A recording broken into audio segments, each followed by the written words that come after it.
Gervonta Davis took care of business last December 6th in the Philippines, beating Isaac Cruz via unanimous decision. It wasn't easy for Davis, but in my book, he did just enough to score the victory. Ryan Tank has spent time between super featherweight, lightweight, and light welterweight, but do you feel that the lightweight division is the best division for him to build his brand? I think anyone who's in that area needs to get to 135 and try to make that money because there's a lot of opportunity. And Gervonta Davis, he has risen to the pay-per-view level, even though he's fighting on Sundays, which is a kind of unusual day for boxing. You know, it's usually Sundays is for church and WWE. But there's a lot of opportunity there. You know, if he can get in there with someone like a Devin Haney or George Kambosos, I think Tank Davis needs to take advantage of these opportunities at 135 pounds because this is a really interesting time right now for boxing. Ryan Garcia, may be coming back. There's a lot of opportunity there if he can be disciplined and make these things work. Because I think that a lot of these guys are also going to look at his last performance against Isaac Cruz and say, oh, well, he was somewhat vulnerable. You know, he wasn't as devastating as he had been in previous fights. You know, that this fight went the distance. Cruz, who was a shorter, stocky guy, was able to absorb the punches. He kind of showed that there were ways to get away from that counter left uppercut, which had been so devastating for Gervonta Davis. So I think he needs to go make his move now. With Teofimo Lopez out of the equation in the meantime, the two big fights for Davis at 135 pounds are against George Kambosos and Devin Haney. Given that he's coming off a tough fight against Isaac Cruz and he is holding the regular version of the WBA lightweight title, do you think that's enough for him to get a fight against either Kambosos or Haney? Or would you rather see him fight the likes of Vasily Lomachenko or Ryan Garcia first, considering that technically he only had two fights at 135 pounds?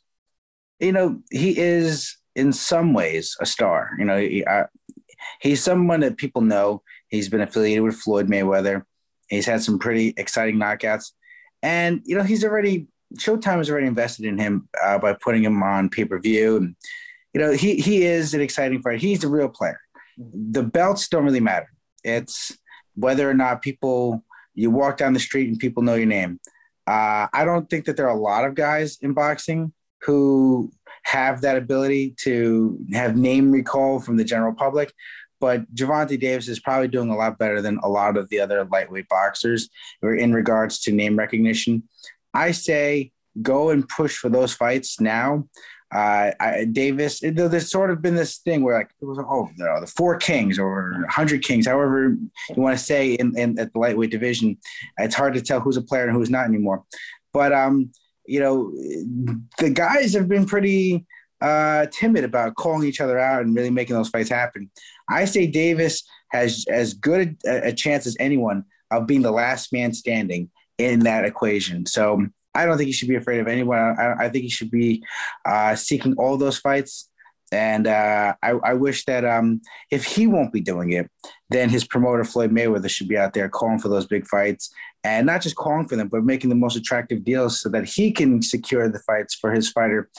It was a little bit disappointing on Fight Week because it seemed that Mayweather was talking more about Canelo Alvarez than he was about Gervonta Davis, and that doesn't really help Gervonta Davis. Speaking of Floyd Mayweather, Ryan, Floyd Mayweather holds Gervonta Davis in high regard as someone like you who has seen numerous talents in the ring.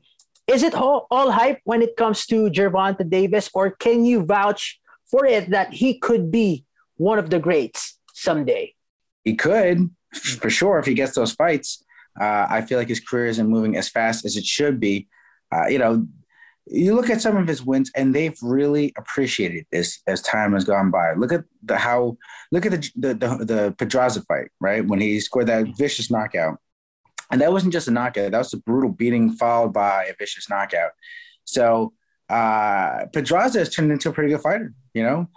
just on the outside of the championship level. And so that's a win that has gotten a lot better over time. I want to see him against those top guys. I think Kambosos, Devin Haney, even if he goes in there with, say, like a Teofimo, I think he'll do really well. And, he's a guy that you can depend on in the ring. Isaac Cruz took a lot of shots. He showed he's, a serious professional, has a great chin, and he was able to survive as a result. And not just survive, he did really well. He was winning rounds in there and doing a lot of good body work. But that shouldn't take away from Gervonta Davis. Davis can be in there with anybody at 130, 135 pounds, maybe even up to 140. So I want to see him get those big opportunities because I think he makes for exciting fights at 135 pounds.